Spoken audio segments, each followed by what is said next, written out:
Olá, eu sou o Marcelo Nage e esse é o STWcast, o podcast da STW Brasil. E no podcast de hoje eu estou aqui com o meu sócio Adnan de Castro, sócio da STW Brasil, responsável pela área de cibersegurança, perícia também em cloud, né? Especialista bom. E do outro lado eu tenho a sumidade aqui, chamado Antônio Neto, que eu vou deixar ele se apresentar. Eu não tenho nem capacidade de contar tantas coisas.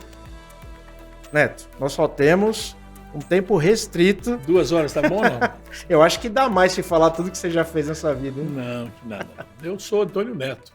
Sou analista de sistemas, administrador de empresas e tenho o orgulho e a honra de presidir o SINDPD, o Sindicato de Trabalhadores de Tecnologia de Informação do Estado de São Paulo, que me levou a ser presidente de uma central sindical, a CSB, Central dos Sindicatos Brasileiros.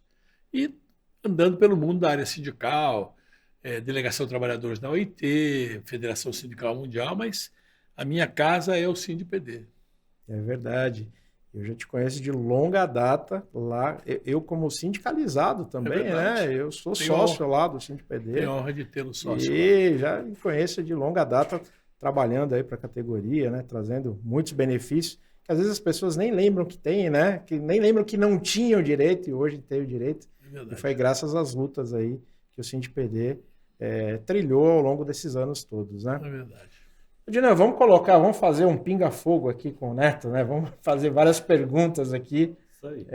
Principalmente voltando lá para os tempos mais longínquos de quando a gente chamava TI de CPD, né, Neto? PD, processamento de dados. Vamos começar com como era a tecnologia lá no começo, o que ela é hoje, quais as principais mudanças que o pessoal de TI tem notado, o que tem evoluído, como está essa evolução, como era e como é hoje. O que era CPD e hoje virou-se nuvem, cloud. Perguntinha fácil, né, Neto? Começou Fácil, já facinho. História. Vou lá no Harmonolite, do ENIAC lá atrás. Não, né? Vou pegar aqui, pelo menos quando eu comecei. O primeiro computador que eu trabalhei, para vocês terem uma ideia, tinha 16K de memória. Era um NCR e eu programava em NIT. NIT/3. É próximo do Assembler. Uhum. E depois, a minha especialidade foi sempre COBOL, que era uma linguagem fortíssima. Ainda é muito grande, utilizado nos principais sites do mundo hoje em dia, com a descentralização. Né? Isso, fantástico, né? O Common Business Oriented Language, uma linguagem comum orientada para os negócios. Então, isso que popularizou a informática, o computador. E os computadores chegaram na década de 60, 70 no Brasil como instrumento de arrecadação. Você vai ver ele sendo utilizado pela Receita Federal, vai ver ele utilizado pelas prefeituras municipais, sempre no conceito de arrecadação. Nunca como gestão. E aí, quando vem a década de 80, que é a grande mudança, né? Porque, em termos de tecnologia, vamos pensar, houve só evolução da miniaturização. Você começou com válvula, chip, microchip, nanochip, mas continua byte, bit, binário, a linguagem do computador. Então, não mudou por dentro, né? Aumentou a capacidade de memória, aumentou a velocidade dos equipamentos. Então, tem todas essas grandes diferenças. Os programadores, quando eu fui programador, você com 3 programas, 3 compilação que você escrevia em COBOL, ele transformava aquela linguagem COBOL num assembler, linguagem de máquina. E se você fizesse 3 compilações para testar e passasse disso, você já não era um bom programador. É verdade. A grande diferença, e isso a molecada que nos vai ver aqui, é bom prestar bem atenção, a grande formação nossa era na lógica. Como é que você soluciona o problema? Porque o que faz o computador? Ele pega o que você faz manual e transforma para fazer rapidamente. Não transforma só em... É passar para o computador aquilo que você faz na mão. E aí começaram a aparecer a microinformática. A IBM não acreditou na microinformática. Pode reparar, porque deu explosão da Apple ou da Microsoft antes da IBM. Não falavam de banco de dados relacional, a IBM não acreditou. Um computador em casa, jamais. Jamais, né? A gente imaginava isso. Mas aí o processo da descentralização, a revolução que foram os computadores da Microsoft, da Apple, fez com que a IBM fizesse a arquitetura aberta. Quase quebrou a Microsoft, quase quebrou a Apple. Porque ele pegou o seguinte, como é que você faz computador? Quer ver micro? É assim, ó, é put together, é Lego. Pega essas pecinhas, junta, monta toda a base dele e está funcionando. E aí começou a desenvolver. E a grande virtude da Windows foi começar a trabalhar com softwares, né? Mais do que qualquer coisa. Menos equipamentos, menos hardware. Hoje a IBM, por exemplo, não produz hardware mais no mundo. A divisão de hardware dela foi comprada. Né? Ela entregou tudo. Ela falou, eu vou trabalhar com inteligência, vou trabalhar só com software. O hardware deixa outros podem produzir. Tanto que ele produzia na China e entregou a Lenovo para os chineses. Ou seja, porque ela viu que efetivamente o grande, eu diria, cereja do bolo são os softwares, né? Hoje em dia, mais proximamente, são os APs. Então, essa foi a grande diferença, Nage, daquele computador de 16K para um celular que tem terabyte hoje. Essa é a diferença. Você precisava fazer programação para ocupar o mínimo de espaço. Né? Vamos lembrar o que foi no ano 2000, da virada de 99 para 2000, a tal da crise... O bug do milênio. O bug do milênio, que nada mais é a necessidade de compilar todos os programas e aumentar 2 casas no ano. É verdade. Porque lá na década de 50, imaginem vocês, a Marinha Americana, quando foi o grande precursor do desenvolvimento de informática no mundo, as mulheres que trabalhavam lá disseram, por que eu vou ter 4 dígitos para o ano? Não preciso. Eu preciso de 2. Só que quando chegou 99 para virar para 2000, aí faz o cálculo. O sistema reconhecia 1900. É isso aí. Quando vai e volta a 2001. Então, 99 para 00. E aí todo mundo dizia, vai ser a crise, o avião vai cair. Coisa nenhuma, era só compilar os programas e aumentar a base da memória em 2 bytes. Ou 2 bits. Nessa época eu trabalhava no Bank Boston. O extinto Bank Boston, né? E eu me lembro que nós viramos à noite, né? O Réveillon, eu passei no banco. Né? Nós revezávamos para dormir um pouco, a ceia dentro do banco, com medo do que poderia acontecer. Né? O banco deixou toda a TI de plantão. Tal foi o fantasma que criaram. Falaram que aviões iam cair, lembra? Por isso que a Índia cresceu na informação. É verdade. Porque com o fuso horário, eles saíam você está quantas horas na frente, está lá, aí você volta, então você jogava um problema, eles solucionavam, ampliava a base de dados, que é só converter banco de dados, aumentar 2 dígitos. Então você tinha 99, não é isso? Você tinha aqui, você tinha que botar agora mais 2 dígitos aqui para o ano, 1900 ou 2. Isso mesmo. Só isso. Isso foi a grande crise da virada do século, que as pessoas diziam, nossa, vai cair avião e vai dar problema. Nenhum problema. Era só o investimento de você compilar os programas e aumentar a base de dados. Eu tinha um banco de dados que precisava de 2 dígitos a mais em todos os campos de data. Era o int lá de Só 2 isso. canais, só aumentava para 4. O problema é que você não achava programador em COBOL que soubesse fazer essa alteração. Você entendeu? Esse era o pulo do gato. Isso aí. Então, por isso que a Índia cresceu, porque os caras jogavam para trabalhar lá e pegava de manhã, no dia seguinte estava pronto, na medida da velocidade. Mas essa foi a grande coisa. E a grande diferença hoje é a velocidade. O que eu posso olhar para a molecada que está trabalhando hoje com microinformática, os softwares são mais friendly, né? Você analisava dump de memória. Você vai lembrar disso, né? Sim, eu lembro. Dava um pau no computador, imprimia o que tinha na memória naquele momento, em binário. Adnan, em binário a gente ficava vendo toda a sequência do programa. Dr. Watson, a gente pegava o log do Dr. Watson para analisar o que aconteceu com a máquina. O que aconteceu, por que deu problema no programa. Hoje não tem mais necessidade disso. É verdade. Você tem memória, está sobrando. Velocidade, balbal, não é isso? Então você passa um statement, testa o statement. Deu certo, tudo bem. Não deu certo, volta, refaz, faz de novo. Quer dizer, aquilo que a gente precisava Primeiro fazer o diagrama de blocos, depois transformar numa linguagem, depois submeter ao computador. Hoje você faz direto e as linguagens são muito mais friendly. Aí começaram a criar os modelos em que você só customiza dentro das empresas. Aí, né, o SAP, os próprios bancos de dados, o Oracle, todas essas coisas, para que você... Isso foi uma grande revolução. E aí a informática passa a ser tecnologia da informação, né? E a partir daí ela começa a ser ferramenta de gestão. Então aquilo que eu só usava para arrecadação, seja lá para o imposto de renda, IPTU, tudo que o governo utilizava, pode reparar nisso. Aí começa a vir para você substituir. Profissões acabaram, digitador acabou. O usuário hoje faz a entrada do dado. Automaticamente, quando você emite uma nota fiscal, um cupom fiscal, pelo microcomputador, pelo qualquer que for o sistema, e-commerce que tem, qualquer coisa, automaticamente a base de dados sai automático dali. É verdade. Você imprime aqui, mas ao mesmo tempo você retém as informações. Antigamente, eu lembro, eu fui programador da Sabesp, do sistema de conta de água.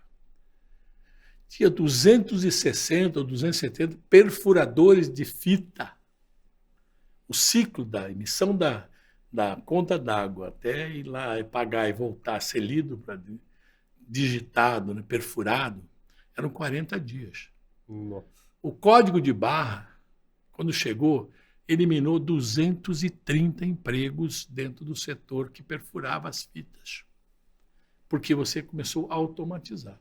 Se você vai ver os problemas que deram na França, que o relatório Norácia, as pessoas podem pesquisar esse relatório, vai ver qual era o grande incentivo. Amassem todas as contas, que isso vai acabar com o emprego, porque ao amassar, o computador não lia direito, aquilo era rejeitado, tinha que ser digitado, perfurado. Manter o emprego do pessoal que fazia tudo isso. Mas não sabia que a virtude da vida é quando o emprego, na área de tecnologia, ele melhora a tecnologia, aqueles serão preparados para outras funções, né? Porque aquilo era uma fábrica de lesionados. As pessoas pegavam tenossinovite, tendinite, bursites, porque o tempo todo só digitando. Verdade. Então, todas essas coisas foram grandes evoluções. E hoje nós temos uma revolução. E essa revolução, ao mesmo tempo, cai num esparrelo que vocês são especialistas, que é a segurança de dados. Porque quando você tem a profusão de dados, a facilidade dos dados, a facilidade de comunicação, aí você vê o bando e o mundaréu de fraudes que ocorrem. E aí como é que você faz a segurança para que, ao eu fazer uma transação bancária no meu celular, eu não possa ser desviado, ou ser alterado, ser roubado, ser fraudado? Não é isso? Eu acho que essa é a grande mudança da tecnologia. A mudança da velocidade, a expansão das memórias e, acima de tudo, a comunicação. O Brasil tem um grave problema, que é a comunicação. Então, quando vem aqui home office, teletrabalho, o principal empecilho é a comunicação. Quando chega às 6 e pouco da tarde, todo mundo chega para casa, liga a televisão, liga a informática em casa, vai brincar com o computador, a internet faz assim. Ó. Vai para o stream, assistir os filmes, né? Por quê? Porque até a lei está protegendo essas empresas que vendem bandas de internet. Uhum. Ela dá um contrato lá de 250, 300 gigas, sei lá o número que for, só que ela não é obrigada a entregar. Ela vai entregar o que ela puder entregar naquela hora. Sem dúvida. Então nós precisamos até mexer na legislação para garantir. Se eu contratei 240, eu tenho que receber 240. Se eu contratei 1 giga, 1 tera, sei lá o que for de velocidade, automaticamente eu tenho que recebê-la. E eles não têm a necessidade de entregar isso. Acho que a grande revolução é comunicação, velocidade e a miniaturização, né? Mas é engraçado que nesse ciclo parece que, claro, houve uma evolução enorme, né? Como o senhor comentou, principalmente nesse sentido, né? A memória, hoje que a gente tem de sobra, mas a gente deu uma volta para voltar no mesmo princípio da tecnologia. Se a gente pensar que nós tínhamos um mainframe lá com o COBOL rodando, né? Quer dizer, tudo centralizado. Sistema 2. A gente tinha um terminal burro, né? Lembra do 3270, aqueles terminais que não tinha sistema operacional algum ali. Você ligava e conectava. Né, conectava, não tinha um HD, não tinha nada ali, né? Era uma coisa simples. E aí nós evoluímos para um processo, você lembra do tal do downsize que a gente falava na década de 90, né? O downsize era pegar as informações que estavam no mainframe e trazer para a plataforma baixa, que era um servidor de banco de dados, sei lá, Ou um SQL, um Oracle da vida, né? computador. Para o microcomputador e ficar trabalhando ali. E aí achamos que isso era bom e seguimos essa linha. E de repente começou-se a vender que agora a ideia é tirar os computadores de dentro das empresas e colocar esses computadores numa área centralizada para que a gente não tenha que ficar dando manutenção nele. A tal da nuvem, né? A cloud. Quer dizer, é muito semelhante ao que a gente já tinha, só que a gente reinventou os nomes, criou uma roupagem. O que aconteceu é que depois que você fez o downsize, depois que você descentralizou, você sentiu, e é isso aí, o mercado sente, a empresa sente, a necessidade do dado corporativo, que tem que estar junto aqui dentro. Não importa se o departamento A, departamento B descentralizou, está trabalhando, blá, blá, mas o dado corporativo que consolide para a gestão, é isso que você vai ter que guardar em algum lugar, o data center, e aí as nuvens apareceram. Esse conceito que nós tínhamos era memória virtual. O conceito de nuvem me lembra muito memória virtual. As tais das máquinas virtuais que você criava dentro do próprio computador, chamado o mainframe, não é isso? É, o que a gente vê hoje dos Kubernetes aí, né? São pequenos espaços ali que você tem dentro da máquina, é uma virtualização, né? Daquele próprio sistema operacional. Você não está criando um dentro do outro, né? Mas você tem ali... Eu lembro quando você explicar o que é máquina virtual, eu falei, aqui nem cheque especial. Você tem, mas não tem, entendeu? Se você precisar, você usa, depois você tem que repor. É verdade. Você vai tirar de alguém, né? E agora com a nuvem é outra coisa. Esses data centers, essas clouds que a gente tem no mundo hoje, são espaços gigantescos para armazenamento de dados, que é um perigo. Porque aonde você guarda o seu dado? Vamos pensar um banco. Ele põe se ele não tem a cloud própria, ele vai locar uma cloud. Qual é a segurança que ele tem que essa cloud não possa ser invadida? Como a gente já viu, vocês são especialistas, podem falar para mim. Quantas vezes as bases de dados não foram invadidas por estarem guardadas, armazenadas em alguma cloud terceirizada, né? Porque para eu não construir uma cloud para mim, um data center específico, ou seja, para compartilhar os espaços para economizar. O pessoal utiliza essas clouds mais pela disponibilidade, né? Aí eu tenho a cloud lá, eu estou dentro de uma Microsoft, de uma Google, AWS. Eu tenho 100% de disponibilidade daquilo. Isso nunca vai cair. Será? Eu estou utilizando multirregionalidade ali para esse ambiente. Se cair o Brasil por algum motivo, ele ser migrado para os Estados Unidos ao mesmo tempo, ou para a China, ou para a Bélgica. Então eu preciso ter isso. O pessoal está 100% disponível com sistemas, né? Vocês podem até falar melhor do que eu nesse aspecto de segurança de dados. Normalmente você tem duplicidade da base. Né? Se perder essa base, a outra base está... Talvez a redundância disso tem que estar em algum lugar. Né? De tal maneira que eu volte mais próximo do que eu tinha na hora antes de cair. É o que o pessoal, quando migra para a nuvem, acha que o sistema está 100% online.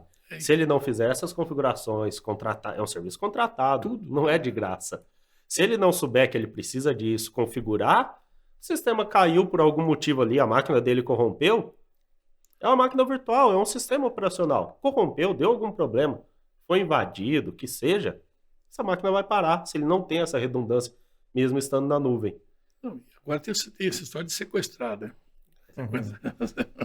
Mas você veja, quando eu falei que acabou, por exemplo, o digitador, veja quantas outras profissões não apareceram: arquitetura de dados, gestão de dados, segurança de dados. É o que entra, o que virou novamente a capacitação do pessoal, né? É o que é a atualização da tecnologia. O que era o profissional de TI antes, o que é o profissional de TI hoje. Como a pessoa sai da tecnologia, sai de uma faculdade hoje sabendo, ou a pessoa que trabalhava antigamente numa tecnologia, num CPD, numa empresa, teve que se atualizar para trabalhar no mercado que hoje está muito mais moderno. No nosso tempo aqui, vamos falar agora, eu sou um dinossauro dessa brincadeira aqui, né? Você não tinha faculdade, nem curso técnico de tecnologia de informação. As empresas, eu fui formado pela Borgos. toda a minha formação de programação, de análise, foi feita dentro da fábrica Borex. Na hora que ela vendia um equipamento para uma empresa, ela tinha o trabalho de formar um conjunto de profissionais para entregar junto com a máquina. Porque não havia disponibilidade no mercado de profissionais. Então, a IBM fazia a mesma coisa. Você comprava o produto e o técnico junto. Porque eles ficavam fazendo seleções, eu fui selecionado pela Borex para fazer curso de programação, de análise.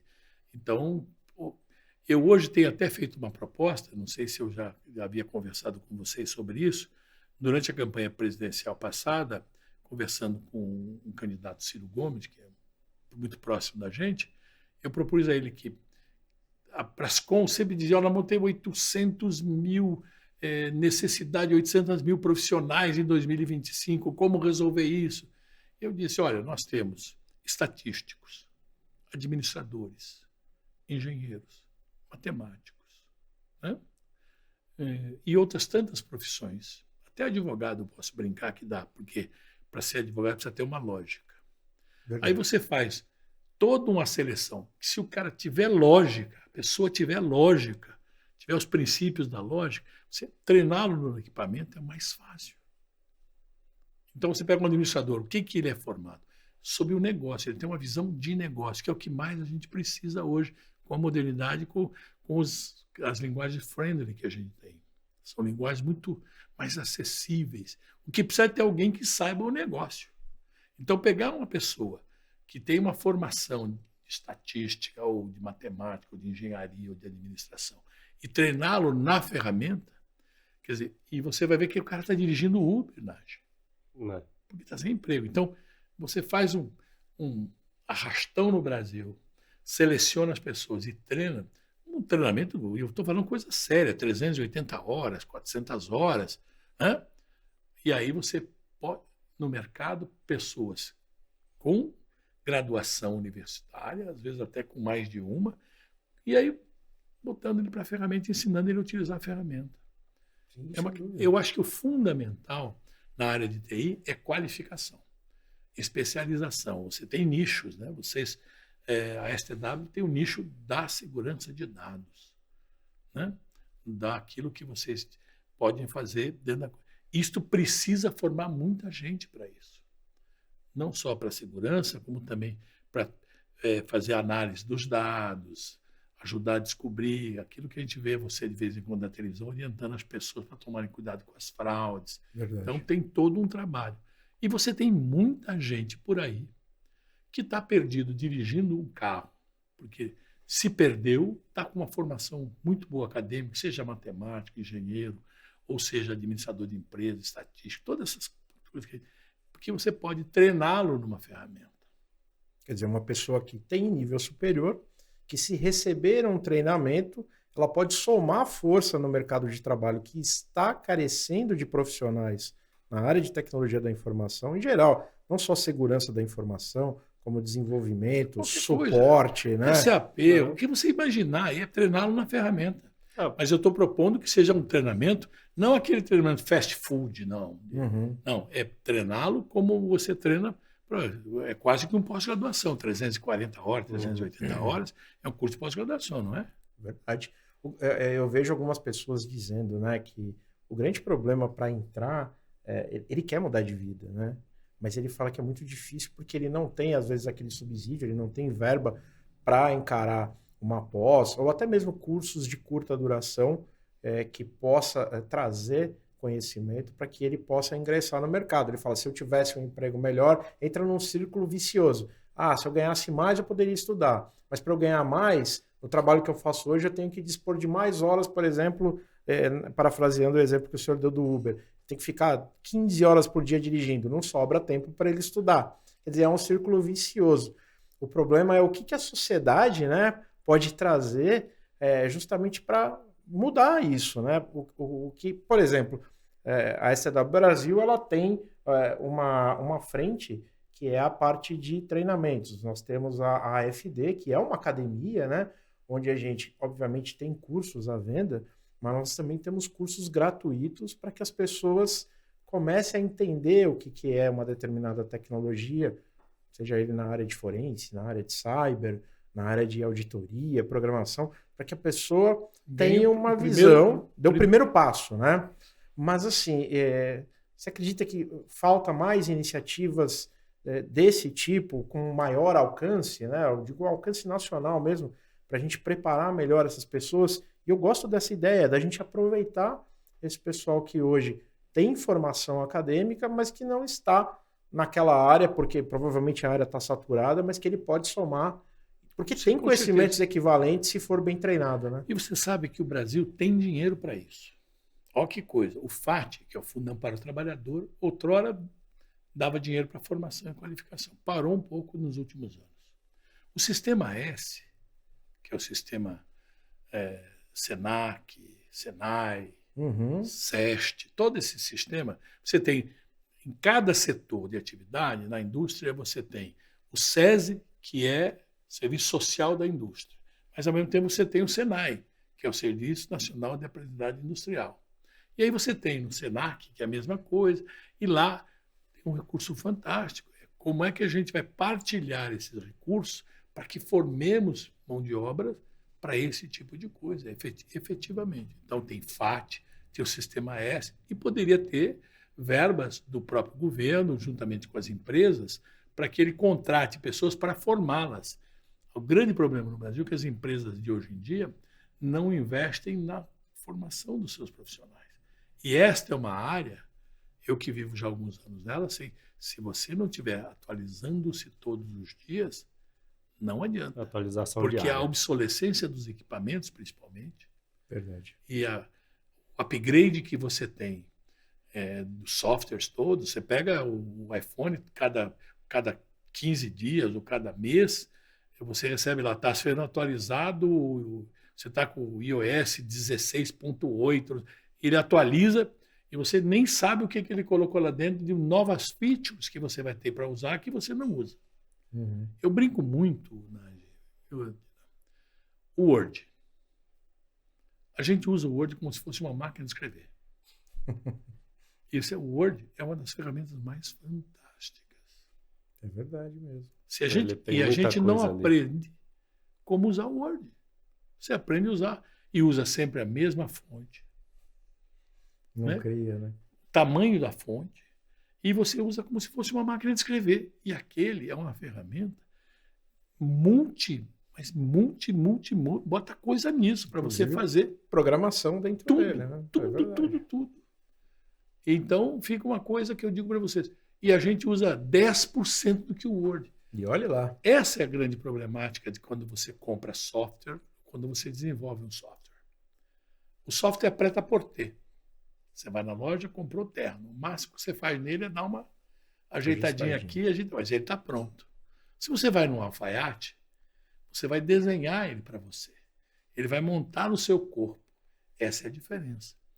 Então a gente vai fazer o quê? Quando você pega, por exemplo, um software qualquer e customiza ele para a empresa, você utiliza parte das coisas que ele tem para a sua empresa. Mas a grandiosidade, as pessoas sequer chegam perto de saber o que podem fazer. Eu tenho visto pessoas na internet falam assim, você sabe como é que você aumenta o tamanho da célula no Excel? Olha que coisa louca. Não, porque eu vi o cara fazer, ele faz assim, aqui. Não, tem essa, da funçãozinha de como é que você faz a célula ficar desse tamanho. Veja você, porque as pessoas que aprenderam Excel acham que aquele é o tamanho fixo. Para aumentar é meio complicado. Olha que loucura. Ou seja, nós precisamos ter, até porque são ferramentas não desenvolvidas no Brasil. Normalmente, toda a documentação está numa língua estrangeira, seja inglês, seja espanhol, seja francês, seja alemão. E você não tem essa cultura do trato diário com a linguagem, você não estuda dentro dela para fazer as coisas. Veja você, que coisa. Então você usa a ferramenta, mas usa numa dinâmica muito inferior do que você pode usar essa ferramenta. E o que nós precisamos fazer é perenizar a utilização e cada vez mais ampliar o conhecimento do que aquela ferramenta efetivamente tem de produto.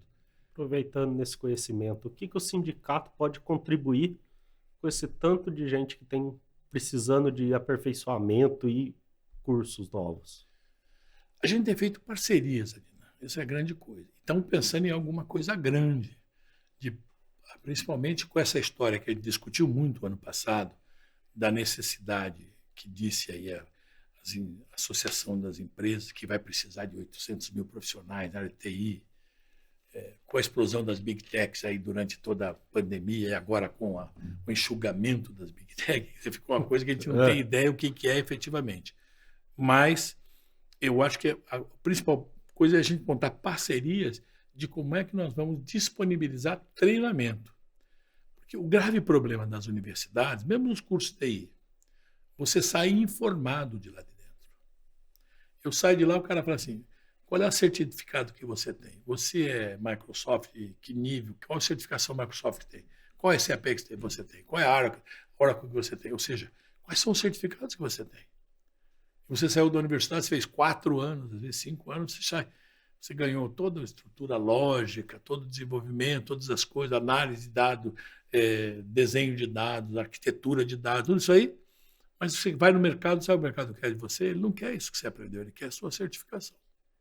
E vocês sabem melhor do que eu quanto custa uma certificação.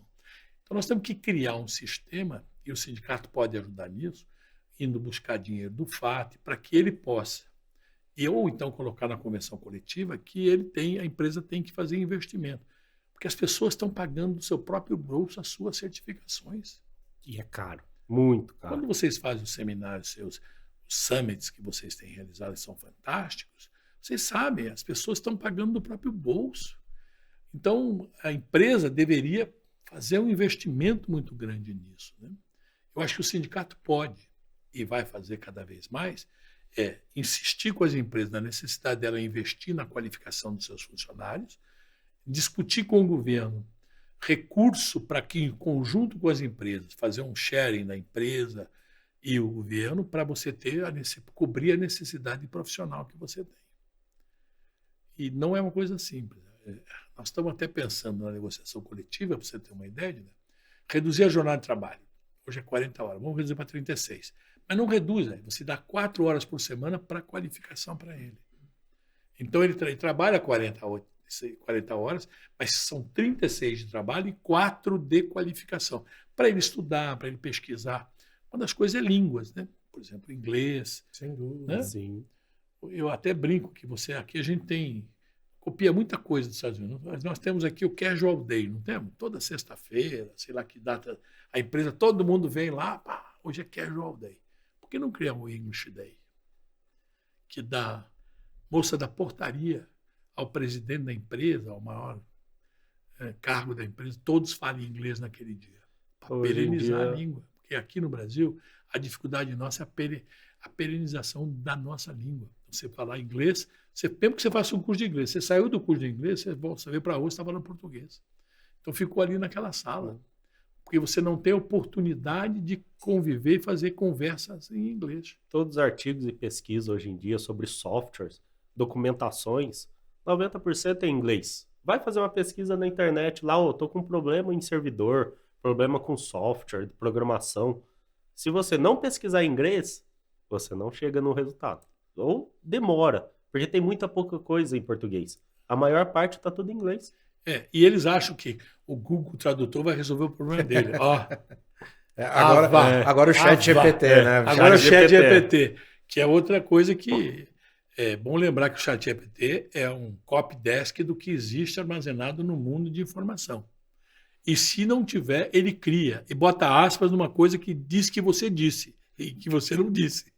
E vai te citar o seu livro do livro que você não escreveu. Isso é o chat GPT. Nós vamos ter grandes problemas no futuro sobre direito autoral, com essa história do chat GPT. Agora, é uma grande ferramenta. A inteligência artificial é uma grande ferramenta, né? Ajuda muito. Muito. Sabendo utilizar, né? Isso é outra coisa que nós vamos poder aqui aprender. Eu volto a dizer, quando a gente pega uma nova ferramenta, a gente está usando a ponta do iceberg da ferramenta. E toda a base a gente não tem feito. Acho que essa é a grande formação que nós precisamos fazer com que os trabalhadores de TI especialmente, seja da área que for, comecem a ganhar esse verniz de ir a fundo das coisas, né? Porque a gente, quando fazia COBOL, vou dizer para vocês, a gente não traduzia para o COBOL, no statement do COBOL, enquanto você não solucionasse na lógica.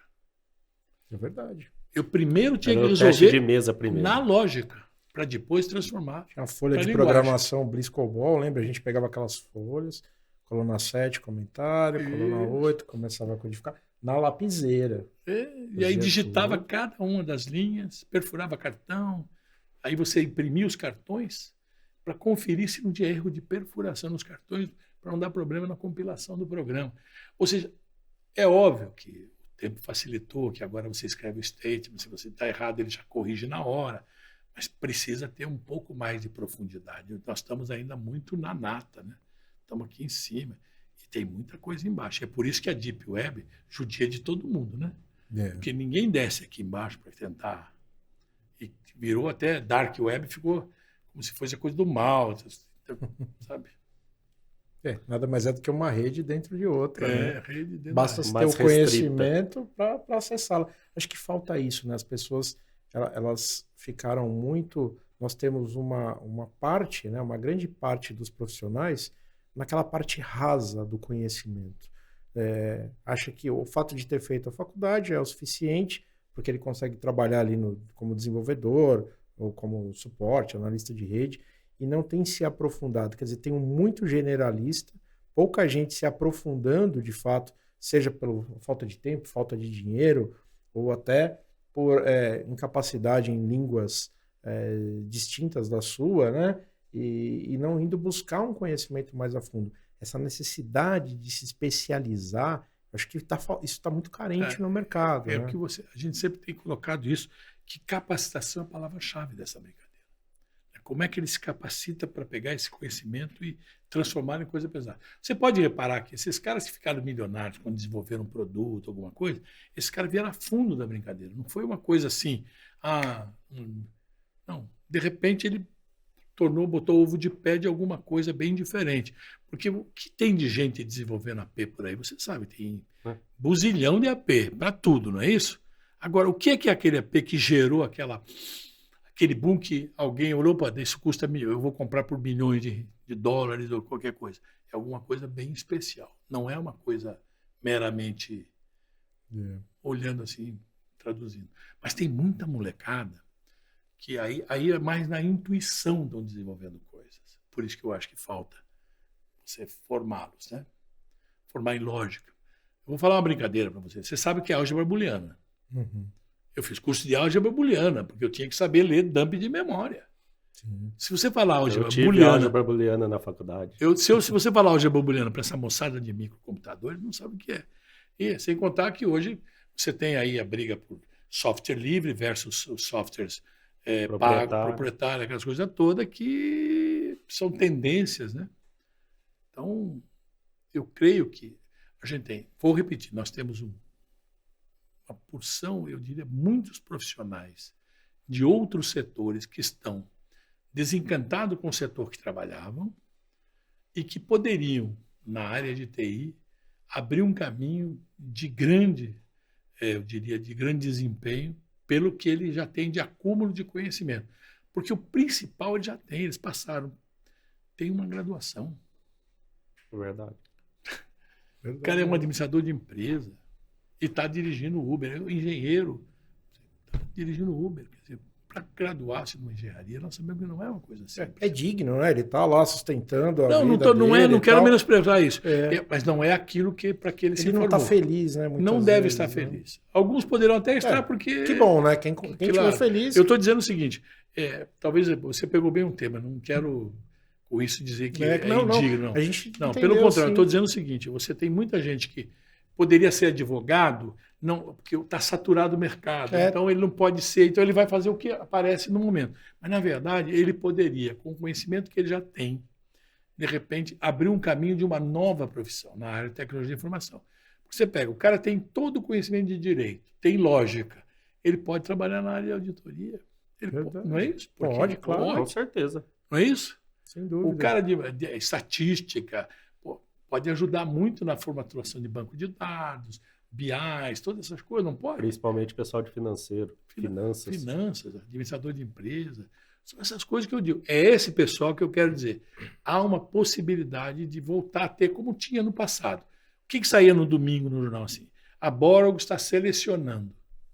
Compareça lá. Você tem essa formação, vai fazer um teste de lógica. É um teste de lógica. Aí quem fosse selecionado ia para a fábrica para ser formado. Numa linguagem, de análise de sistema, todas essas coisas. Para poder... E no começo, inclusive, se vocês lembrarem da IBM, pode pesquisar isso. Não tinha curso, você tinha que fazer instrução. O B01 era um manual que você lia, aprendia e respondia. Você só passava para o segundo nível, para ir para dentro da IBM, fazer curso dentro da IBM, depois que você fizesse os cursos. Isso que você está falando que é a visão inicial da brincadeira, que se vocês pesquisarem em sites, tem curso de introdução, tem um monte de cursos que já te dão um olhar para você ver, olha, dá para eu caminhar por aqui ou não dá para eu caminhar por aqui. Perfeito, perfeito. Eu acho que tem que ter essa busca mesmo. Existem mecanismos para isso, né? É legal saber que tem iniciativas acontecendo pelo nosso país, não só de universidades, de instituições privadas, como acontece na própria FD, e saber isso. Que o SINDPD também começa a enxergar, né? Ter essa visão de tentar gerar, justamente buscar recursos, né? Para trazer isso para o trabalhador. Eu acho que é muito importante. E o papel do sindicato é esse, né? Por exemplo, dar condições, aí você tem uma convenção coletiva que garante os seus direitos. Porque também é um trabalho que, se facilitar as coisas, você pode ficar maluco. Uhum. Você tem o burnout, é uma categoria. Não sei se eu brinco sempre, você sabia que essa categoria aqui é a que mais tem separação de casais? É verdade. É só exceção aqui, ó, 20 anos. Aqui. Mas é verdade. Por quê? Porque ele trabalha numa coisa que é binária. Verdade. Veloz. E você vai para uma vida real que é o talvez, ele não tem paciência na casa dele com as coisas, porque o trabalho... Esse não é um trabalho... Você é um torneiro mecânico. Você está lá fazendo uma peça no torno, apitou a fábrica, você desliga o torno, amanhã você continua. Aqui, a hora que terminou o seu expediente, você pega seu carro, vai para casa, o problema está aqui dentro. Você continua pensando nele. Então, nesse pensando nele, você pode bater seu carro. Você vai chegar na sua casa, a cabeça sua não está presente onde você está. Aí, de repente, durante a madrugada, você acorda, achou uma resposta de um problema que você estava procurando, debaixo de um chuveiro, e você fica... E assim é jornalista, assim é advogado. Não são pessoas que levam o problema porque ele está com o problema, ele não resolveu o problema. E ele não consegue soltar. Imagine você, um advogado está fazendo uma peça, uma ação que ele tem prazo para entregar daqui 3, 4 dias, né? Que vence o prazo, ele está montando a peça, ele sai do trabalho dele, vai para casa, e você acha que ele esqueceu o que ele está fazendo lá dentro? Aquilo está no módulo operando aqui, funcionando. Ainda assim mais falando de tecnologia, você está pensando milhões de coisas ao mesmo tempo, como resolver, como melhorar, como não acontecer novamente. É 24 horas nisso. Então é uma profissão que faz com que a gente use muito mais a cabeça do que outras profissões, faz com que você tenha um desgaste emocional muito grande por causa dos prazos, a pressão de prazo, todas essas coisas. Por isso que a gente tem tido a preocupação de, ao fazer uma convenção coletiva, pensar nessas questões para o trabalhador. Eu lembro desde lá do começo, quando a gente falava, olha, você tem que ter paradas para digitação, porque senão você tem exercício, porque senão vai fazer uma fábrica de lesionados. Mesma coisa quando você está na frente de um terminal, muitas horas em frente ao terminal. Houve até estudos sobre raio catótico e na influência da mulher grávida ou não. Tem todas essas coisas que não tem estudos. Nós somos uma categoria que não temos calo na mão. Mas as nossas doenças precisam ser estudadas. A gente não sabe se é doença dos olhos, se é bursite, tendinite. Tudo que é de it vem para a nossa categoria aqui, né? Porque você passa muito tempo sentado, o tempo todo digitando, lendo, prestando atenção, e aquela luz da tela o tempo todo na sua cara. Luz branca, né? Então, tudo isso. E olha que a gente já melhorou, porque o terminal, inclusive, pós-trabalho, hoje a cadeira você modula ela para cima, para baixo. No tempo, quando começou, a mesma cadeira para mim era uma cadeira para uma pessoa de menor tamanho. Então não havia essa coisa. Aquele terminal que você falou, aquele tubão que vinha, era fixo. É. A gente conseguiu lá em 90 que você pudesse fazer adequar você a movimentação dele, retrato. São lutas que parecem pequenas. Hoje parece que é uma coisa que sempre existiu, né? E é por isso que nós estamos com um grave problema quando você faz teletrabalho, Nádia. Porque o posto de trabalho lá não está adequado às condições dele. Nem todo mundo pode comprar uma cadeira de gamers. Essa cadeira que custa $1.800, sei lá, $2. Aquela cadeira de gamers para você ficar trabalhando em casa tantas horas. Ele tem o que ele tem lá. E agora parece que tem aí, não tem mais desculpa para reclamar do teletrabalho, porque as empresas parecem que vão receber um incentivo para isso, né? Pode abater no imposto de renda como despesa, o que ele financiar, o que ele introduzir para os trabalhadores, né? Então, é o sindicato indo para cima para que essas coisas todas possam acontecer. Entendi. Bom, infelizmente a gente está chegando ao final aqui, né? A hora passa rápido e ainda mais um bate-papo gostoso aqui com gente interessante. Fica muito mais agradável, né? Queria agradecer, Adnan. Obrigado aí por esse apoio, pela presença aqui no nosso podcast. Neto, obrigado por ter aceitado o nosso convite. A porta está aberta se quiser. Espero que seja o primeiro de muitos, né? Afinal de contas, eu vim falar aqui do sindicato. O sindicato tem novidades grandes agora no mês de agosto. Que legal. Grandes parcerias, principalmente na área de qualificação, treinamento, olhando para aquilo que a gente falou aqui dentro. Legal. Não há outra alternativa senão capacitar os trabalhadores. E o sindicato tem um papel importante. E vamos ver como é que a gente pode não só facilitar para que eles possam acessar todas essas qualificações, mas, acima de tudo, que a empresa também possa contribuir, né? Seja governo, através do FAT, seja Sistema S, seja o sistema patronal, para que ele possa se capacitar cada vez mais.